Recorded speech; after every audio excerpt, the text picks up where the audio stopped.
Induce electric field. Induce electric field ये कहता है कि when ever a closed loop whenever a closed loop is placed in time varying magnetic field in time varying magnetic field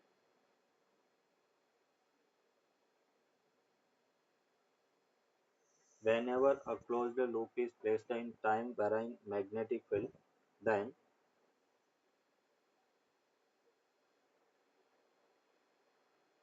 some electric field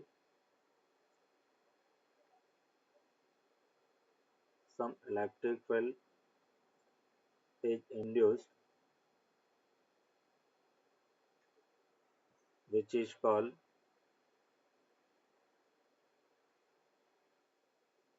induced electric field. Induced electric field.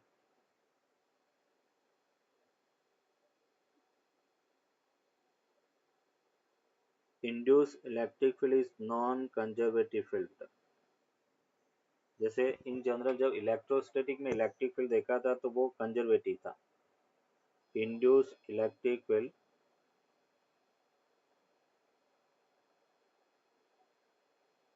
induced electric field is non-conservative field। In general अपन कह रहे कि जब conservative electric field होता है तो उसकी close loop वो क्लोज लूप फॉर्म नहीं करता field lines, but non conservative field होती है उसकी फील्ड लाइन से वो क्लोज लूप का फॉर्मेशन करती है।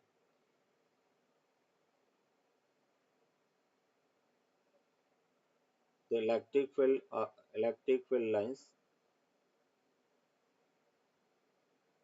electric field lines of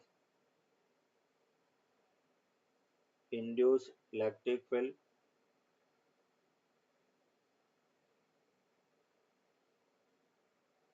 form a closed loop form a closed loop। अगर अपन कह रहे कि ये नॉन कंजर्वेटिव है तो हम कह सकते हैं कि close for induced electric field for induced electric field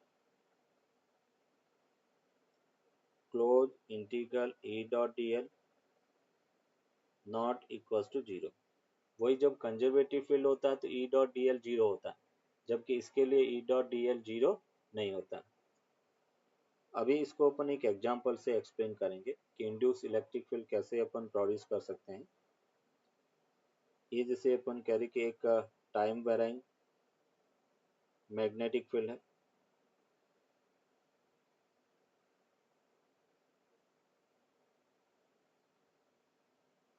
एक सर्कुलर रीजन अपने लिया और उस सर्कुलर रीजन में टाइम वेराइंग मैग्नेटिक फील्ड है। रेडियस इसकी कैपिटल आर के इक्वल है, एक कैपिटल आर है। Magnetic field D B by D T वो अल्फा टेस्ला पर सेकेंड है और इंक्रीज हो रहा है। तो अभी बेटा अपन क्या कहेंगे, इस सिलिंड्रिकल रीजन से अलग अलग पॉइंट पर अपने को इलेक्ट्रिक फील्ड फाइंड करना है। फर्स्ट जैसे अपन कह रहे कि आउटर पॉइंट पी है, फिर सरफेस पर है और फिर इनर पॉइंट है। तो यहाँ पे अपन कह रहे कि case one eight outer point की हम बात करें, एट आउटर पॉइंट मतलब अपन कह रहे कि आर ग्रेटर देन आर है और उस पॉइंट पर इंड्यूस इलेक्ट्रिक फील्ड फाइंड करना, तो हम कहेंगे close integral E dot D L equals to minus D phi B upon D T के इक्वल। अभी अपन कह रहे कि इस पॉइंट के अक्रॉस आउटर पॉइंट है तो यहाँ से एक क्लोज लूप अपने लिया, तो हम क्या लिखेंगे E into two pi R, ये डिस्टेंस अपन कह रहे कि स्मॉल आर के इक्वल है। तो E into two pi R E induce electric field equals to D by D T और ये अपने पास भी एरिया पाई आर स्क्वायर के इक्वल होगा, क्योंकि जो मैग्नेटिक फील्ड है टाइम वायरिंग वो कैपिटल आर रेडियस के अंदर है। तो उसको अपन क्या लिखेंगे, E induce 2 pi R minus B pi, sorry B variable है तो पाई आर स्क्वायर कांस्टेंट ले लिया on D B by D T. Pi से पाई कैंसिल आउट हो गया, इलेक्ट्रिक फील्ड है minus R square upon 2 R D B by D T, और D B by D T alpha दे रखा है तो हम R square alpha upon 2 R लिख सकते हैं। केस 2 अपन देख रहे हैं, एट द सरफेस जो फील्ड इंटेंसिटी है वेरिएबल फील्ड उसकी सरफेस पर हम देख रहे हैं, तो यहाँ पे अपन क्या लिख R equals to capital R के इक्वल है। उस केस में अपन कहेंगे close integral induce electric field into अपन क्या लिख D R dot D L equals to minus D pi D T, और ये हमने कहा पाई आर स्क्वायर बी हो गया, तो induce into 2 pi capital R equals to minus pi R square D B by D T के equal होगा।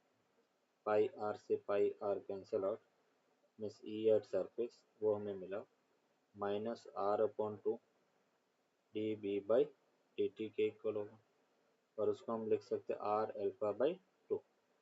ये बेटा सरफेस पर इंड्यूस इलेक्ट्रिक फील्ड इंटेंसिटी है। केस 3 अपन कह रहे एट इनर पॉइंट,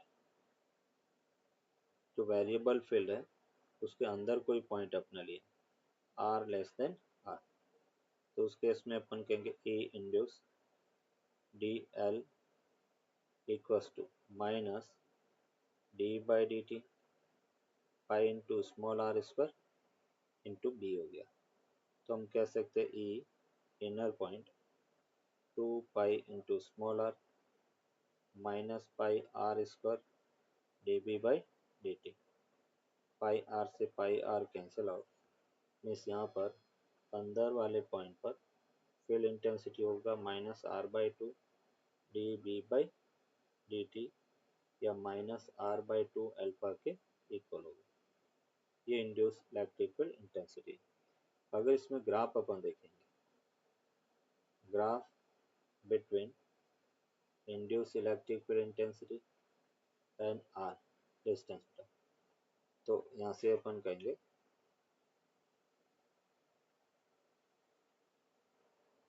ये अपन कह रहे कि induce electric field intensity distance R है, ये हमने कहा R greater equals to R है, आर ग्रेटर देन आर है और आर लेस देन आर है।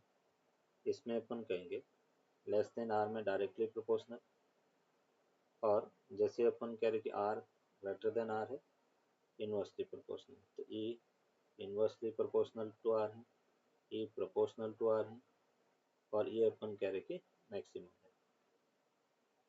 इस टाइप से बेटा अपन कह रहे कि induce electric field intensity distance के साथ में वेरी करेगी। D B by D T equals to alpha tesla per second और इंक्रीज हो रहा है। अभी अपन कह रहे कि आउटर पॉइंट पर एक पॉइंट अपने पी लिया और हमें इसके कारण फील्ड इंटेंसिटी की डायरेक्शन बताना है। देखो फील्ड इंटेंसिटी कैसे होगी, अगर अपन कह रहे कि इसमें फील्ड जो है वो टाइम के साथ इंक्रीज हो रहा है, टाइम के साथ इंक्रीज हो रहा है तो अकॉर्डिंग टू लेंस लॉ बेटा क्या होगा, करंट की इंड्यूस करंट की डायरेक्शन कैसे हो सकती है। तो अगर मैं इसको ये कह सकता हूँ कि नॉर्थ पोल पास में आ रहा है, नॉर्थ पोल पास में आ रहा है तो ये भी बेटा किसकी तरह बिहेव करेगा, नॉर्थ पोल की तरह बिहेव करेगा, नॉर्थ पोल की तरह बिहेव करेगा, इसका मतलब इंड्यूस करंट की डायरेक्शन ये होगी, और इलेक्ट्रिक फील्ड है वो हमेशा करंट की डायरेक्शन में होता है। तो इसलिए अपन कह रहे हैं कि यहाँ पर ये इस पॉइंट पे बेटा फील्ड की डायरेक्शन ये होगा टेंजेंशियल, यहाँ पे टेंजेंशियल, इस पॉइंट पे टेंजेंशियल, ये अपन कह रहे कि टेंजेंशियल। नॉर्थ पोल में जो करंट की डायरेक्शन है वही बेटा अपन कह रहे कि इलेक्ट्रिक फील्ड की डायरेक्शन होगा। तो यहाँ पे इंड्यूस इलेक्ट्रिक फील्ड इधर होगा, यहाँ पे इंड्यूस इलेक्ट्रिक फील्ड इधर होगा, इस पॉइंट पे बेटा इधर होगा, और यहाँ पे इंड्यूस इलेक्ट्रिक फील्ड इधर होगा। क्लियर? जो करंट की डायरेक्शन है, इंड्यूस करंट की डायरेक्शन, उसी डायरेक्शन में इंड्यूस इलेक्ट्रिक फील्ड होगा, क्योंकि करंट है वो फील्ड की डायरेक्शन में फ्लो होती है।